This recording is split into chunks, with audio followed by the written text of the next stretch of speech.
நான் ஆக்சுவலாக அவர் first time சந்தித்த போது எனக்கு வந்து அவரை வச்சு பண்ணணும்னு ஆசைப்பட்டதெல்லாம் ஒரு mass action film.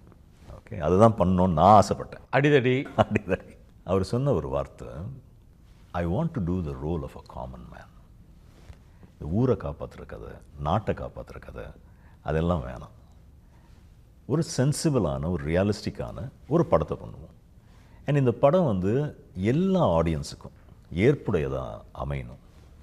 So let's do that kind of a film அப்படின்னு சொன்னார். நானும் சரி சார் அப்படின்னு சொன்னேன். பட் அவர் கூட அப்படி தொடங்கின அந்த ஜேர்னி, நீங்கள் கிளைமேக்ஸை பற்றி மட்டும் பேசுகிறீங்க. நீங்கள் ஆக்சுவலாக ஃபுல்லாக பார்த்தீங்கன்னா படம் முழுக்கவே ஒரு ஒரு மிகப்பெரிய ஸ்டாருக்கு உண்டான அந்த பிம்பத்தை அவர் கேள்விக்கு உட்படுத்திக்கிட்டே இருப்பார். உட்படுத்திக்கிட்டே இருந்தும் இருக்கார் இந்த படத்தில். ஒரு சாதாரண மனிதன் என்ன பண்ணுவார்?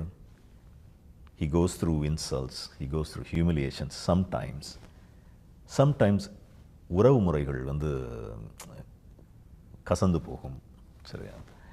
இது எல்லாமே ஒரு சாதாரண மனிதன் எப்படி எதிர்கொள்வான், அவன் எப்படி பாதிக்கப்படுவான். ஸோ அந்த ட்ராவலை வந்து இந்த படத்தில் அப்படியே காட்டணும் அப்படின்னு அவர் நினச்சார். அப்படி காட்டும்போது அவருடைய இமேஜ் அடி வாங்குது, அல்லது அவருடைய இமேஜுக்கு அது வந்து கொஞ்சம் இக்கட்டை ஏற்படுத்துது அப்படின்னா அவர் அந்த இமேஜை பற்றி கவலைப்பட மாட்டார். கதைக்கு அது தேவையா? Let's go with that.